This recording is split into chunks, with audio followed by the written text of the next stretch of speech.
이케아 하면은 가성비가 좋아야 되는데 처음에 생각했던 것보다 돈이 너무 많이 나왔어요. 이번에 주방을 전부 이케아로 했는데 제품 구매랑 설치까지 해서 원 나왔습니다. 안녕하세요, 윤옥입니다. 제가 이번에 이사를 하면서 살짝 리모델링을 했는데요. 주방을 이케아로 진행을 했어요. 진행하기 전에 서치를 해봤는데 가성비로 유명한 이케아지만 주방 시스템만큼은 결코 저렴하지 않다고 입소문이 자자하더라고요. 실제로도 처음에 생각했던 것보다는 많은 돈이 들어가긴 했어요.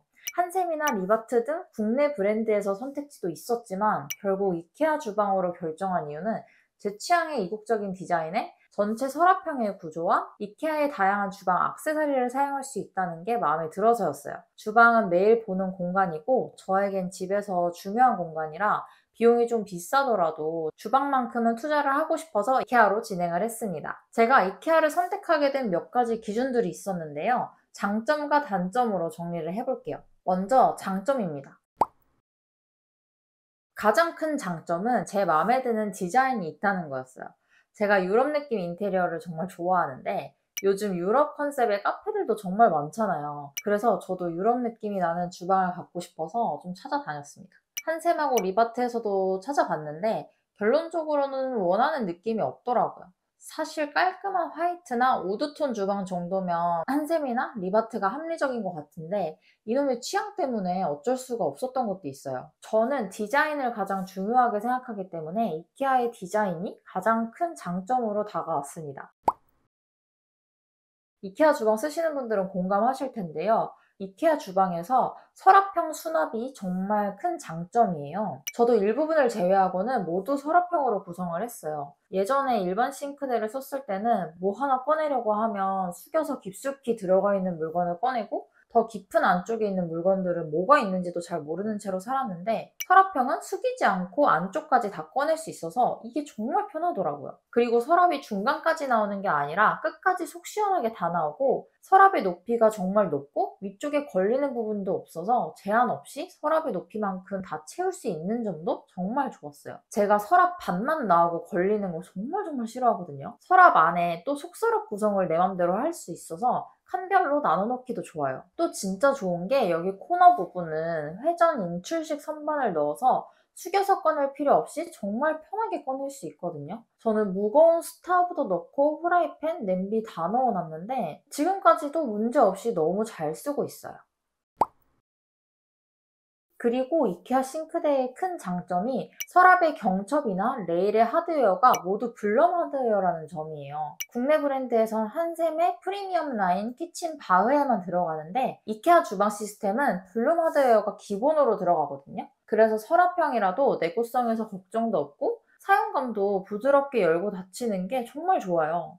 서랍은 나중에 레일이 처질 거다 이런 말들도 많은데 이케아의 서랍 한 칸은 약 25kg의 하중을 견딜 수 있다고 해요. 25kg은 독일로 된 밥그릇 125개, 국그릇은 무려 70개나 수납할 수 있는 무게라고 합니다. 그리고 고장이 났다고 하더라도 이케아 주방 시스템의 품질 보증 기간이 25년이나 돼요. 이케아가 이렇게 품질 보증을 하는 이유는 제품에 자신이 있기 때문이기도 하고 이렇게 할 수 있는 게 품질 보증 기간 동안 AS가 들어오는 일 자체가 별로 없다고 하더라고요. 이렇게 보면 내구성에 대해 크게 걱정할 일은 아닌 것 같아서 훨씬 믿음이 갔어요. 여러분들도 싱크대 리모델링 진행하실 때 품질 보증 기간 꼭 확인해 보세요.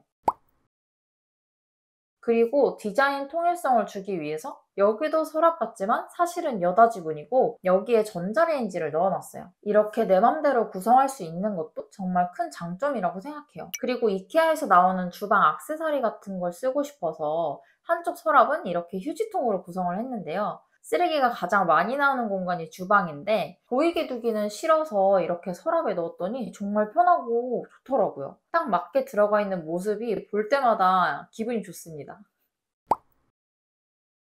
그리고 제가 구매한 싱크대 앞판 모델은 엔셰핑이라는 제품인데 이 디자인은 원목 결이 살아있고 마치 도장 도어 같은 느낌이 나거든요. 원목 도장 도어라고 해도 믿을 만큼 자연스러운데 이 나무의 미묘한 결을 살려서 따뜻한 분위기에 진짜 나무처럼 보이는 견고한 호일로 감싸서 완성을 했다고 합니다. 오히려 원목보다 가볍고 내구성 면에서도 페인트 벗겨질 걱정하지 않아도 되고 좋은 것 같아요. 그리고 내부 자재는 파티클 보드 등으로 이루어져 있는데 친환경 E0 등급이라서 이것도 안심이 됐고, 각 서랍장 칸막이가 내면 전체 다 마감이 되어 있거든요. 좀 저가 싱크대 경우에는 안 보이는 쪽 단면은 그냥 잘린 면이 그대로 노출되어 있기도 한데, 이런 디테일한 부분까지 신경 써서 만들어진 게 보여서 더 좋았어요. 저런 단면 노출된 부분에서 환경 호르몬 같은 게 나올 수 있다고 하더라고요. 저는 그렇게까지 뭐 신경 쓰는 편은 아니지만 중요하게 생각하는 분들도 계실 것 같아서 보여드렸습니다. 그리고 이 집에 원래 있던 예전 싱크대의 높이가 87cm였거든요. 그런데 제가 키가 큰 편이라서 그게 되게 낮게 느껴져서 싱크대 높이도 저에겐 좀 중요한 부분이었어요. 이케아 싱크대는 높이가 90cm로 나오기 때문에 이 점도 저에게 너무 큰 장점으로 다가왔습니다. 3cm 차이라서 그렇게 크지 않을 것 같은데 실제로 사용해보면 차이가 정말 커요. 요리를 하거나 설거지를 할 때 허리 아픈 일이 확 줄었습니다. 그리고 또 하나 이렇게 조명을 옵션으로 설치해서 넣을 수가 있는데요. 이것도 생각보다 너무 좋아요. 기사님이 오셔서 선작업 다 해주시니까 따로 설치할 일도 없고, 이 조명 하나로 감성 주방이 탄생한 느낌이에요. 리모컨으로 켜고 끌 수 있고 밝기 조절도 가능합니다. 여기까지가 제가 느낀 장점인데요. 뭐 장점만 있는 제품은 없죠. 물론 단점도 있어요. 제가 가장 아쉬웠던 부분은 싱크볼 사이즈에 제한이 있다는 거였는데요. 이케아 싱크대 사이즈 옵션이 80cm라서 80cm 안쪽의 사이즈로만 넣을 수 있더라고요. 어떤 분들은 옆면 따내기를 해서 넣기도 하시던데 권장을 안 하기도 하고, 옆 서랍에 간섭이 생겨서 그냥 760 사이즈로 했거든요. 이게 백조 싱크 890, 960 사이즈 보다가 760 사이즈만 가능하다고 하니까 정말 아쉬웠는데, 막상 76cm를 재보니까 엄청 큰 거예요. 일반적으로 리모델링 안 한 가정집 큰 싱크대 사이즈가 760이더라고요. 그래서 이 정도면 괜찮겠다 생각해서 그대로 진행을 했어요. 사용해보니까 이 정도 사이즈도 전혀 문제는 없지만 조금 더 컸으면 좋긴 하겠다라는 마음이 있기는 해요. 그 다음은 비싼 가격이라고 볼 수 있는데, 이케아 제품 구매 비용이 362만 9,800원 나왔고 설치 비용이 76만 5천원 나와서 총 439만 4,800원이 나왔어요. 그런데 조립하면서 잘못 온 제품들도 있고 해서 환불할 제품도 꽤 많이 나왔거든요. 제 예상으로 실측 서비스 환불 비용까지 하면 30만 원 정도는 나오지 않을까 싶어요. 400만 원 정도라고 생각하시면 될 것 같은데, 저는 상판을 이케아에서 안 하고 얇은 대리석 상판을 하고 싶어서 이걸 따로 했는데 여기서 가격이 많이 올라갔어요. LX 하이막스 캔디 화이트고 싱크대 사이즈가 커서 195만 원 들어갔습니다. 참고로 이케아 상판은 훨씬 싸요. 이케아 나무 상판 이런 걸로 했으면 50에서 100만 원 사이로도 할 수 있었을 거예요. 그래서 상판 제외하면 400만 원인 건데, 근데 가격은 상대적인 거잖아요. 한샘의 저가 모델과 비교한다면 이케아가 비싸기는 합니다. 하지만 제가 마음에 드는 디자인 그리고 자재로 보면 이케아 가격이 괜찮더라고요. 한샘 유로 500 모델은 기역자로만 계산을 해도 500이 넘고, 모두 서랍형으로 할 수도 없겠지만 그렇게 한다 치면 견적은 더 올라갈 테니까요. 그래서 결론은 가격대는 예상보다 많이 나왔지만 결과물을 보니 납득은 가는 것 같아요. 자주 보면 더 좋다고 하잖아요. 시간이 지날수록 만족도가 더 커지고 있습니다. 이러면 단점이라고 하긴 뭐하네요. 이케아 싱크대를 설치하는 과정이 복잡하고 어려운 게 단점이라고 말씀하는 분들도 많더라고요. 이것 때문에 사설 업체를 끼고 진행하는 경우도 많고요. 근데 저는 이케아의 서비스를 이용해서 정말 편하게 진행을 했어요. 지금부터 그 방법을 알려드릴게요. 제가 울진에 살고 있으니까 이케아를 가려면 부산 기장점까지 2시간 반은 걸리는데요. 이케아 홈페이지 주방 플래닝에 온라인 상담이 있는 거예요. 제가 이걸 보고 진짜 되나 싶어서 찾아봤는데 후기도 전혀 없었어요. 그래도 긴가민가 하면서 일단 신청을 했습니다. 날짜와 시간을 잡고 기다리면 되는데요. 이게 진짜 되더라고요. 시간이 되면 전화가 오고 통화를 하면서 진행을 하는 방식인데, 플래너님과 얼굴을 마주하고 대화하는 이런 건 아니고 화면만 공유하고 대화는 전화로 하는 방식이에요. 저는 미리 이케아 주방 플래닝 서비스를 직접 해볼 수 있어서 대충 원하는 모양과 사이즈를 만들어서 저장을 해뒀는데, 플래너님께서 이걸 불러오셔서 디테일하게 수정을 해주세요. 만약에 이게 어렵다고 하시면 제품의 리스트를 쓰거나 대충 스케치를 해서 어디에 어떤 게 들어갔으면 좋겠다 정도는 정해주시는 게 좋을 것 같아요. 플래너님께서 정말 친절하시고 제가 하기 어려웠던 부분이나 빼야 할 부분들을 싹 정리를 해서 도면을 완성해 주십니다.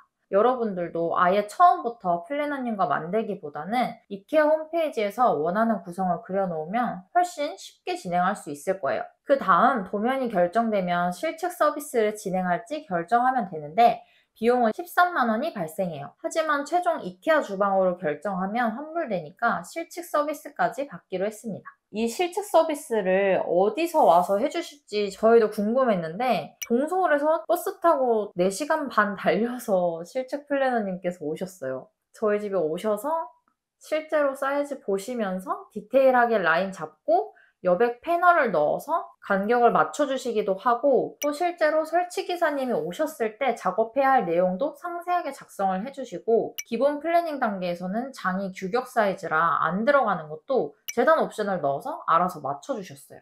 그 이후에도 카톡으로 계속 내용 주고받고 이후 수정사항도 반영해주시고 정말 알잘딱갈센이셔서 너무 만족스러웠습니다. 아예 인테리어 업체를 끼고 진행했다면 이런 것들이 소중하지 않았을 텐데 셀프라 어려웠던 부분들을 이케아에서 다 해결을 해주니까 저는 정말 편했어요. 설치기사님도 오셔서 아침부터 저녁까지 정말 꼼꼼하게 설치하시고 뒷정리까지 깔끔하게 하고 가주셨어요. 그래서 제가 한 거는 이케아 홈페이지에서 도면만 슬쩍 그려본 거? 그 정도네요. 이것도 프로그램이 정말 잘 되어 있어서 대충 모양만 만든다 생각하고 가져와서 놓기만 하면 돼요. 그래서 저는 이케아를 한 번도 안 가고 이케아 주방을 완성했습니다. 다시 생각해도 정말 쉽게 완성했어요. 물론 그 전에 혼자서 어떤 모양과 구성이 좋을지는 고민을 많이 해보셔야 돼요. 플래너님들은 나에게 맞는 주방을 실현시켜주는 것이기 때문에 나에게 맞는 주방이 어떤 건지는 함께 고민하기보다 먼저 충분히 고민하고 그려놓은 후에 상담을 받으시는 게 좋습니다. 저희 집 주방 비포 모습이에요. 사실 이전 주방이 새 거라서 정말 고민을 수도 없이 했는데요. 어두운 주방을 개인적으로 별로 안 좋아해서 새로 하는 것으로 결정을 했어요. 월세나 전세로 리폼 수준의 인테리어를 많이 했어서 그런지 이번에는 제대로 하고 싶다는 마음이 계속 들더라고요. 어두운 타일과 싱크장을 모두 철거하고 이렇게 새로운 화이트톤 주방이 완성되었습니다. 어떤가요? 분위기가 확 바뀌었죠? 어떤 제품을 놔도 예쁘게 만들어주는 주방이 되었답니다. 네, 제가 준비한 내용은 여기까지고요.